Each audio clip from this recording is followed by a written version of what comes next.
Hello student, I am going to tell about the gross anatomy of liver. So this is the liver, see, this is the liver, and it is the largest gland of the body, and it consists of two parts, exocrine and endocrine part. Now what is the shape of the liver? It is wedge shape. Then situation, it occupies whole right hypochondriac region, upper epigastric region, and a part of left hypochondrium. Then weight of the liver. In adult male, it is 1.4 kg to 1.8 kg. And in adult female, it is 1.2 kg to 1.4 kg. And in newborn, it is 150 grams. Now, what are the factors that keeps the liver in position? There are three factors that keeps the liver in position. Number one is hepatic veins that opens into the inferior vena cava. Number two, intra-abdominal pressure. Number three, ligaments of liver. Now, what is the characteristic of liver?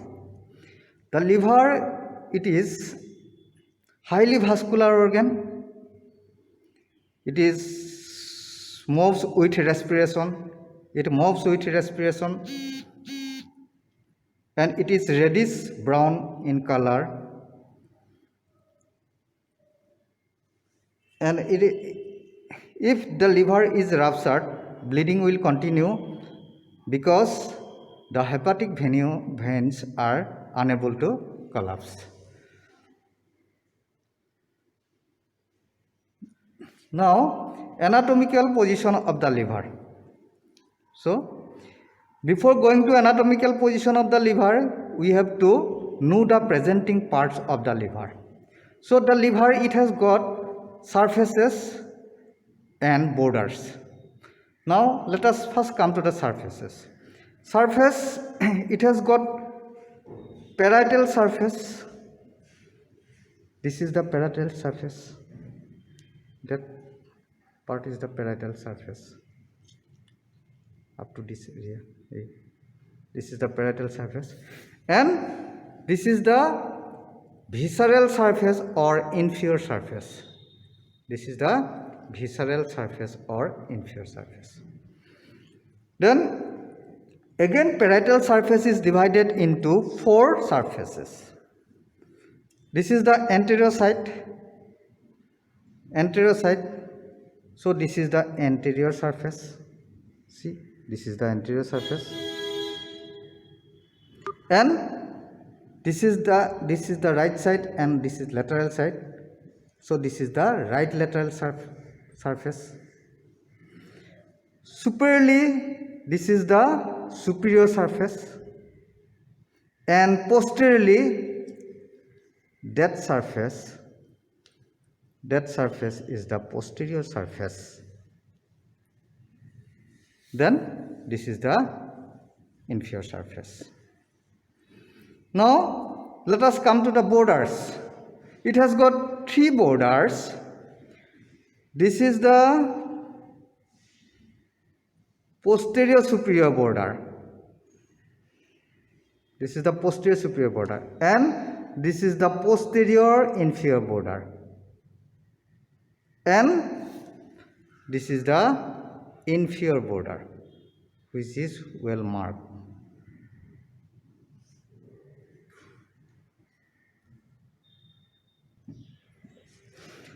So, and then let us come to the anatomical position of the liver.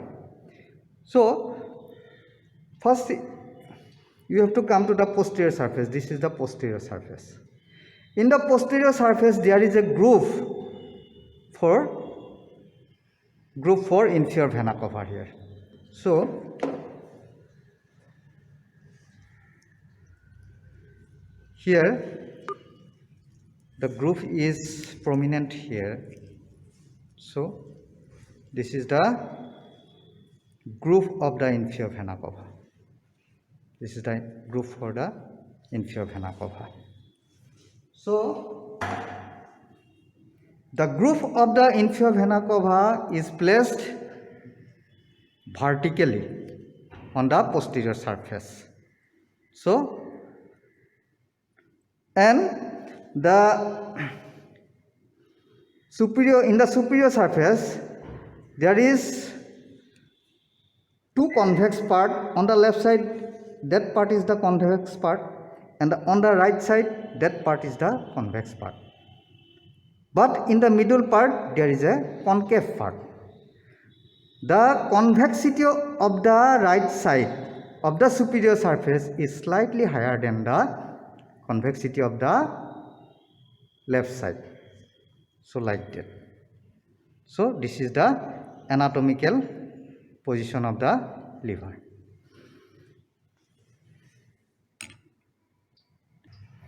Then let us come to the surfaces.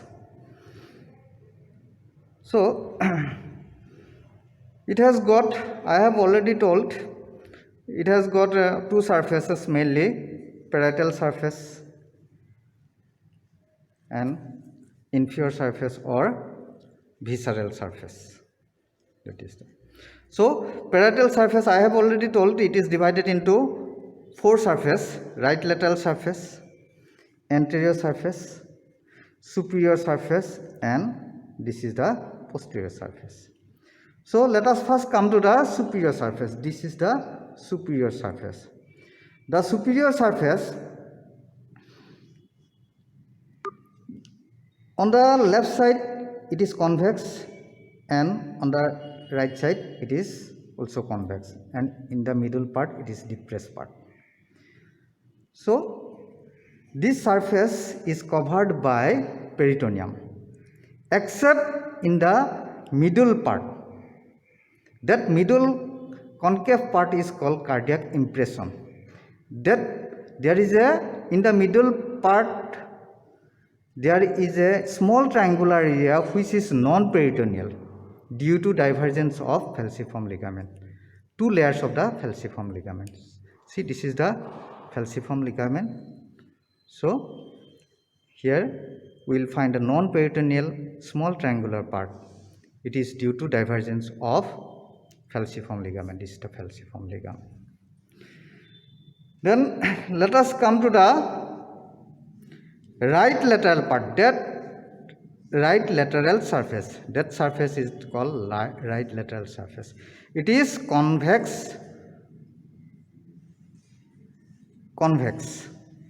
and it is related to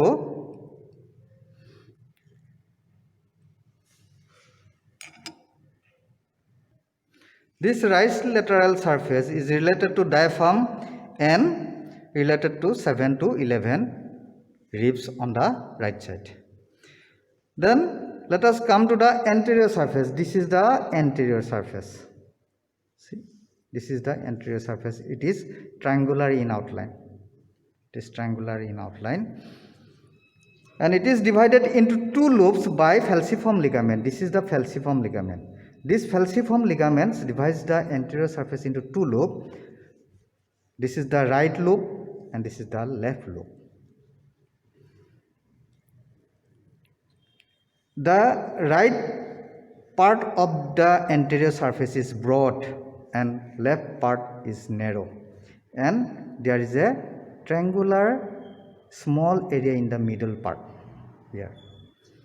So let us come to the relation to the right part of the anterior surface. The right part of the anterior surface is related to, it lies beneath the right costal margin, 6 to 10 ribs of the right side and diaphragm. The left part of the anterior surface, it lies beneath the left costal margin, and it is related to 7 and 8 costal cartilage. Then intermediate part, that part, it comes in contact with xiphoid process. Then let us come to the posterior part. This is the not posterior part. Let us come to the posterior surface. The posterior surface, it lies in between the posterior superior border and posterior inferior border. That surface is the posterior surface. In the posterior surface, there is a deeply concave groove in the middle for the lodgement of vertebral column. Then let us come to the fissure on the posterior surface. So this is the posterior surface. I have already shown. So it will be better in this lever. So that part is the posterior surface of the lever.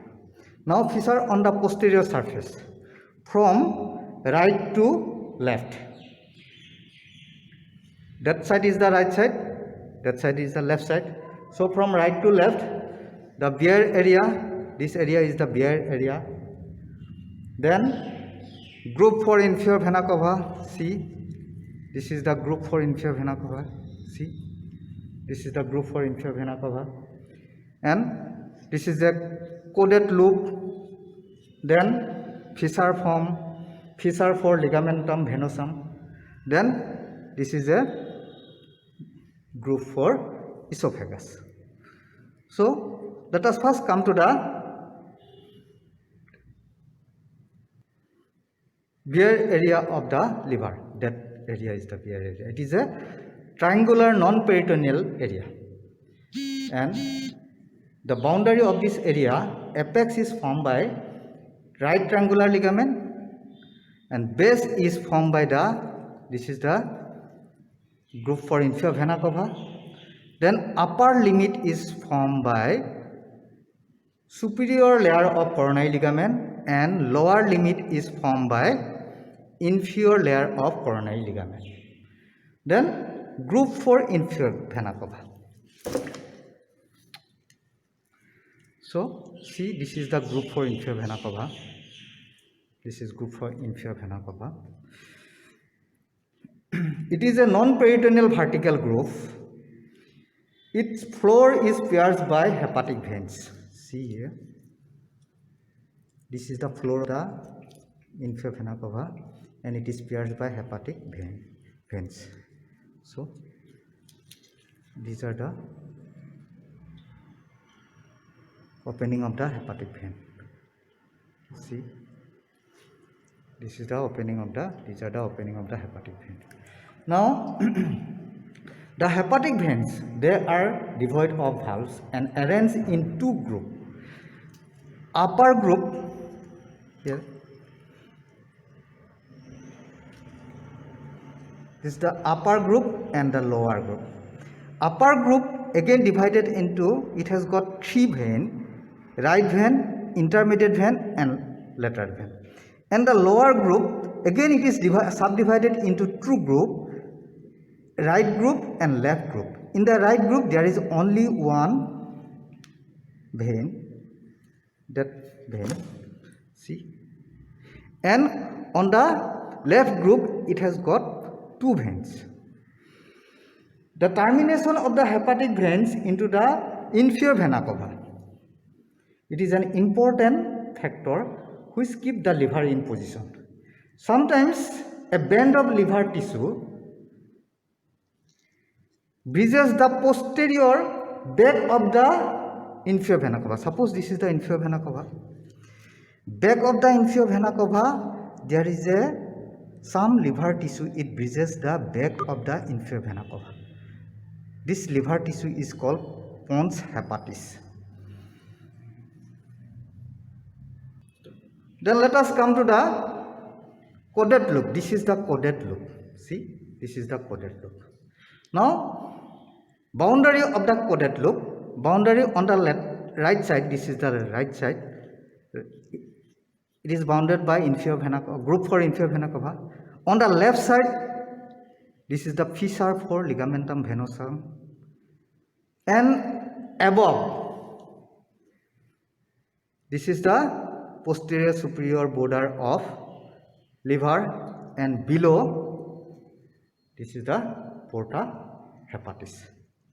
This is the porta hepatis. So the boundary is on the right side, group for inferior vena cava, on the left side, fissure for ligamentum venosum, above posterior superior border, and below porta hepatis.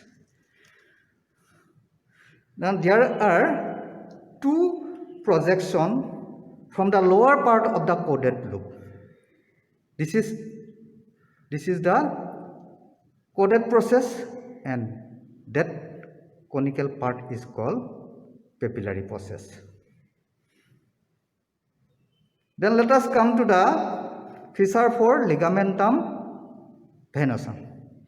It is a deep vertical cleft which lodges the ligamentum venosum. And then let us come to the groove for esophagus. It is a shallow vertical groove which lodges a part of esophagus. Then let us come to the inferior surface. This is the inferior surface. So see, this is the inferior surface. The direction of the inferior surface in anatomical position, it is directed downward, backward, and to the left. Downward, backward, and to the left. Now, the inferior surface is separated from the right lateral and anterior surface by inferior border. And this inferior surface is separated from the posterior surface by posterior inferior border. Now this inferior surface is covered by peritoneum except three areas. These areas are fissure for ligamentum teres. This is the fissure for ligamentum teres, and fossa for gallbladder, and porta hepatis. These three areas are non-peritoneal. Now, let us come to the fissure on the inferior surface of the liver. From left to right. This is the left side, this is the right side. Number 1, gastric impression. This is the gastric impression. Number 2, this is the tuber omentally. Number 3, fissure for ligamentum teres. This. Then quadrate loop. Then porta hepatis. Then papillary process and caudate process. Then fossa for gallbladder. Then duodenal impression. Then colic impression. Then this is the renal impression. First, let us come to the gastric impression. This is the gastric impression. It is a shallow concave fossa on the undersurface of the left lobe. This is the left lobe, undersurface of the left lobe. This is the concave fossa. It is continuous above with the groove for esophagus.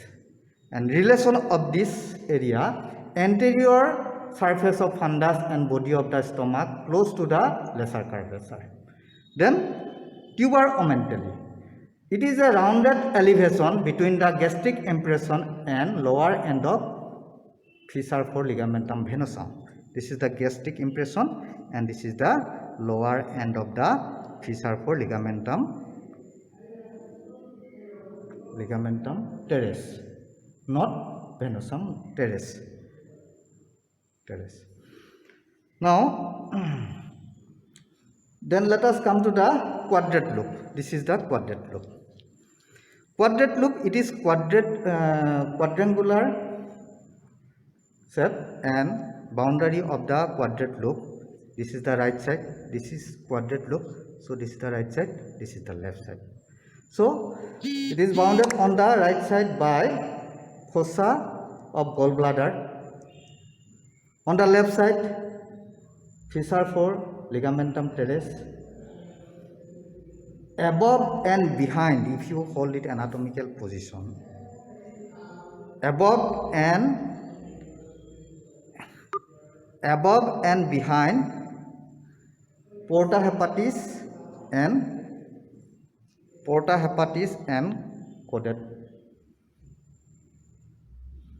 coded process, and below and in front. See, below and in front, anatomical position, below and in front, inferior border. Then let us come to the porta hepatis. This is the porta hepatis. It is a transverse non-peritoneal tissue, act as a gateway of liver. It extends from the neck of the gallbladder. So this is the neck of the gallbladder. So it extends from the neck of the gallbladder to the fissure 4, ligamentum teres and ligamentum venosum. So this is the neck of the gallbladder. It extends from the neck of the gallbladder and then extends up to the fissure 4, ligamentum venosum and fissure 4, ligamentum teres. And it intervenes between quadrate lobe in front. This is the quadrate lobe in front in anatomical position, and coded process behind. This is the coded process behind in anatomical position.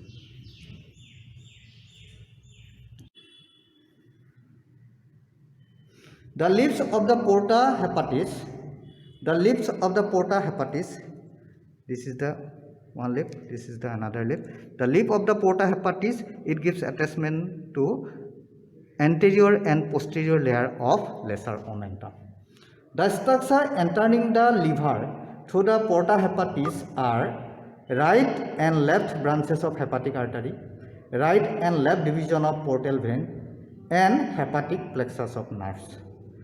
The structure leads through the porta hepatis are right and left hepatic ducts, cystic duct, and lymphatics. The arrangement of the principal structure of the porta hepatis from before backward. They are ducts, arteries, and vein.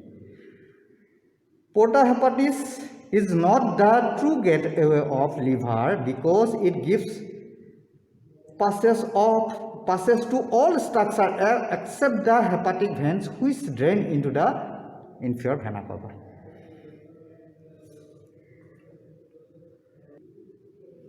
Then let us come to the coded process. This is the coded process. It arises from the lower and right part of the coded lobe and goes transversely to the right lobe of the liver. Then papillary process. This is the papillary process. It is a conical process and it arises from the lower and left part of the coded lobe here. Then fossa for gallbladder. This is the fossa for gallbladder.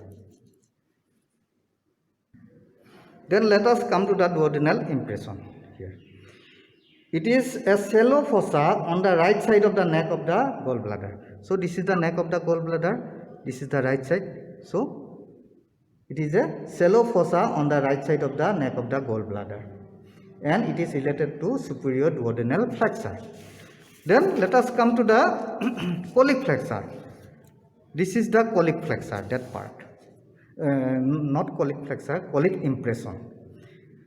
It is a shallow depression on the right side of the body of the gallbladder. So that part is the body of the gallbladder. This is the right side.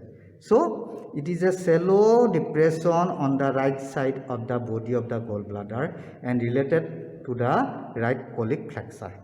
Then let us come to the renal impression. Renal impression, that area is the renal impression.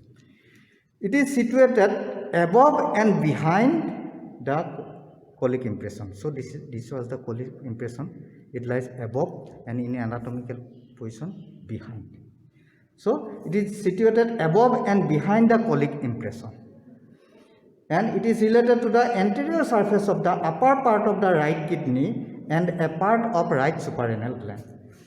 Then let us come to the loops of the liver.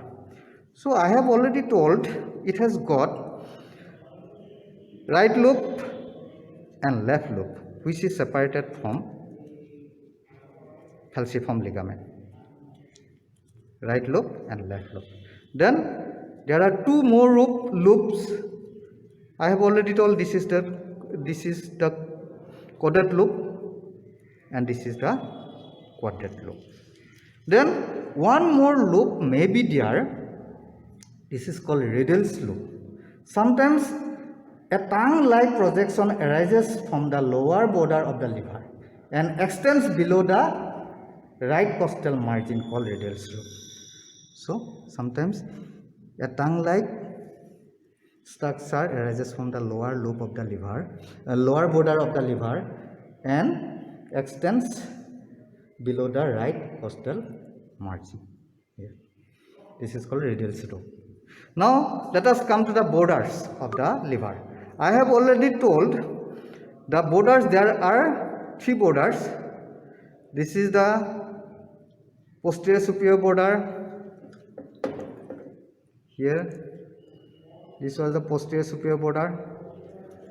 Then this then this is the posterior inferior border. Here, this is the posterior inferior border. Then one more border is there. This is the inferior border, which is well defined border. Now posterior superior border, it separates the superior surface from the posterior surface. Then posterior inferior border, it separates the visceral or inferior surface from the posterior surface. Then inferior border. This inferior border, it separates the inferior surface or visceral surface from right lateral surface and anterior surface. So thank you. This is the end of the class.